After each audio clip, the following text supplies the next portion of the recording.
Hello aspirants, मैं Qutubuddin science या math पर आपका स्वागत करता हूं। ये चैप्टर ख़त्म हो चुका है। पहला चैप्टर है द लिविंग वर्ल्ड। आज हम लोग बात करने वाले हैं एनसीईआरटी के एग्जाम्पलार के कुछ एमसीक्यूज हैं, वो सिर्फ 10 ही एमसीक्यूज हैं, तो उसके बारे में आज हम लोग बात करने वाले हैं, उसके सोल्यूशन के बारे में बात करने वाले हैं।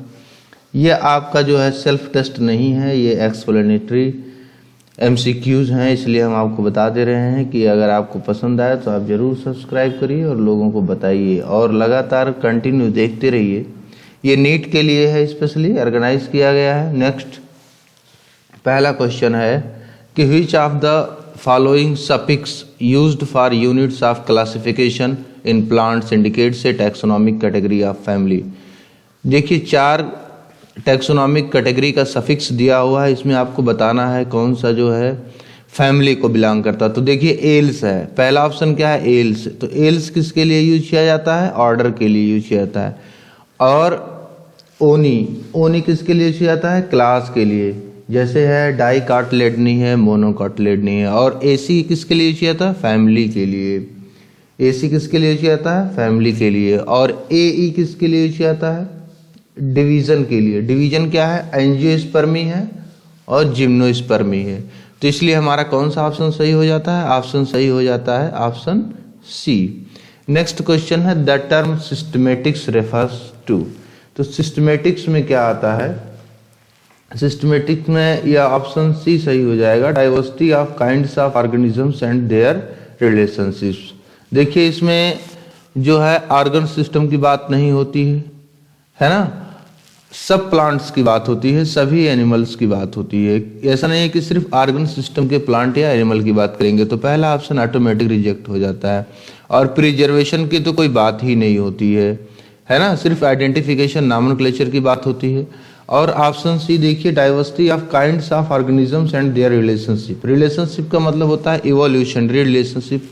जितने भी अभी तक के क्लासिफिकेशन है सब में कुछ ना कुछ रिलेशनशिप रहा है, तो इवोल्यूशनरी रिलेशनशिप है, इसलिए ऑप्शन सी सही हो जाता है। ऑप्शन डी में क्या है, स्टडी ऑफ हैबिटेट्स। कह रहा है सिर्फ हैबिटेट्स की बात करते हैं, ऐसा नहीं है। हैबिटेट्स की बात करेंगे, क्लासिफिकेशन की बात करेंगे, इवोल्यूशनरी रिलेशनशिप की भी बात करते हैं, इसलिए ऑप्शन हमारा सी सही हो जाएगा। नेक्स्ट क्वेश्चन है जीनस रिप्रेजेंट्स। तो जीनस क्या है, जीनस क्या है, group of closely related species है, चाहे वो प्लांट्स का हो चाहे एनिमल्स का हो, इसलिए कौन सा ऑप्शन सही होता है, ऑप्शन सी। किसी एक पर्टिकुलर इंडिविजुअल की बात नहीं की जाती है। कलेक्शन ऑफ प्लांट्स और एनिमल्स नहीं कर सकते, क्यों, क्योंकि प्लांट्स के कलेक्शन को कहते हैं प्लांटी और एनिमल्स के कलेक्शन को कहते हैं एनिमेलिया, तो इसलिए ऑप्शन हमारा सी सही हो जाता है। नेक्स्ट क्वेश्चन है the taxonomic unit phylum in the classification of animals. Animal में क्या है, फाइलम होता है, इसका ठीक इक्विवेलेंट ठीक जो है रैंक या लेवल कौन सा है प्लांट के लिए, पहला है क्लास, ऑर्डर, डिवीजन है, फैमिली है। तो फाइलम के लिए जो है डिवीजन आता है। क्लास, ऑर्डर और फैमिली प्लांट्स और एनिमल्स में सेम होते हैं, इसमें कोई डाउट नहीं है। नेक्स्ट क्वेश्चन है botanical gardens and zoological parks है। बॉटनिकल गार्डन्स और जूलॉजिकल पार्क्स में क्या होते हैं, तो इसमें क्या किया जाता है, बॉटनिकल गार्डन और जूलॉजिकल पार्क्स में क्या करते हैं, स्पीसीज को हम लोग कलेक्ट करते हैं, वो भी लिविंग स्पीसीज को, चाहे वो अपने देश का हो, अपनी जगह के हो, एंडेमिक मतलब अपने लोकल एरिया का हो, एक्सोटिक मतलब जो विदेश से आया हो, तो इसलिए ऑप्शन सी सही हो जाता है। नेक्स्ट क्वेश्चन है टैक्सोनॉमिक की is one of the taxonomic tools in the identification of plants and classification of plants and animals, it is used in the preparation of. देखिए टैक्सोनॉमिक की से क्या होता है, आइडेंटिफिकेशन और क्लासिफिकेशन होता है, मतलब ऑर्गेनिज्म को आइडेंटिफाई किया जाता है, चाहे वो प्लांट्स के हों या एनिमल्स के हों। तो इसके लिए दोनों चीज़ें हम लोग तैयार कर सकते हैं, मोनोग्राफ भी तैयार कर सकते हैं, फ्लोरा भी तैयार कर सकते हैं, तो इसलिए ऑप्शन हमारा सी सही हो जाएगा, both A and B. Next question है all living organisms are linked to one and other because. कह रहा है सारे लिविंग ऑर्गेनिजम्स एक दूसरे से जुड़े होते हैं, इसका रीजन ये है कि they have common genetic material of the same type. देखिए जेनेटिक मटेरियल कॉमन होता है लेकिन सेम टाइप का नहीं होता है। They share common genetic material but to varying degrees, very good answer, ये ऑप्शन बी सही है। देखिए they share common genetic material, common genetic material या तो डीएनए होगा या आरएनए होगा। तो ये जेनेटिक मटेरियल क्या है, कॉमन है, लेकिन उनके बीच में जो वेरिएशन होता है वो बहुत ज़्यादा होता है, बट टू वेरिंग डिग्रीज। तो ऑप्शन बी सही है, all have common cellular organisation. देखिए सेलुलर ऑर्गेनाइजेशन कॉमन नहीं होता है, क्योंकि सेल दो है, टू टाइप्स के हो जाते हैं, है ना।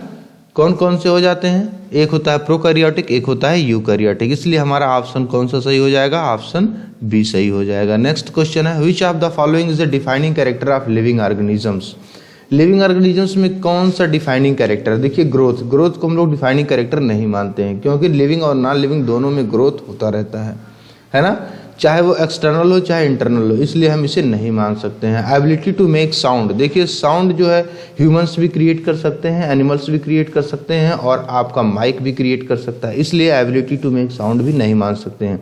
रिप्रोडक्शन नहीं माना जाता है, इसलिए क्योंकि कुछ लोग स्टेराइल होते हैं, कुछ एनिमल्स हैं स्टेराइल्स होते हैं, जैसे म्यूल्स हैं, या स्टेराइल मैन है, या स्टेराइल जो है वीमेन है, तो इसलिए हम लोग रिप्रोडक्शन को भी नहीं मान सकते। लेकिन ऑप्शन डी सही है, क्योंकि रिस्पांस टू एक्सटर्नल स्टिमुली, जितने भी लिविंग ऑर्गेनिजम्स होते हैं सब एक्सटर्नल स्टिमुली को रिस्पांस जरूर करते हैं, इसलिए ऑप्शन डी सही है। नेक्स्ट क्वेश्चन है, match the following and choose the correct option.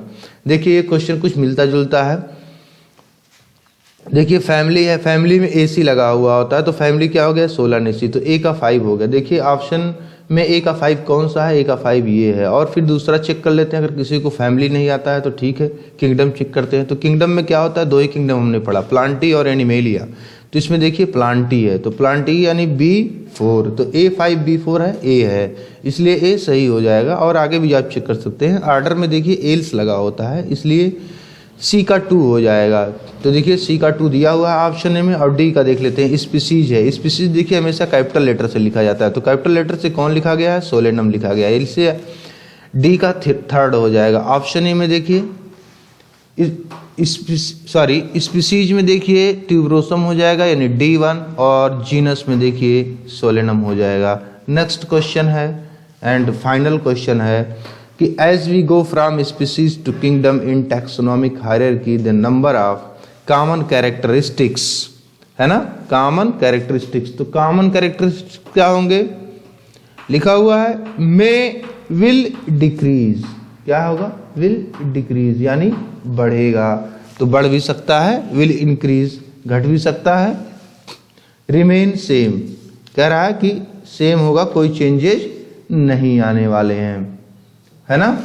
फिर कह रहा है मे इंक्रीज और डिक्रीज। देखिए जो किंगडम है वो हाईएस्ट टैक्सान है ना, किंगडम क्या है, हाईएस्ट टैक्सान है, तो हाईएस्ट टैक्सान होगा तो मतलब कि जैसे जैसे हम लोग स्पीसीज से किंगडम की ओर जाएंगे तैसे तैसे सिमिलरिटी क्या होगी, या कॉमन कैरेक्टर्स क्या होंगे, डिक्रीज होंगे।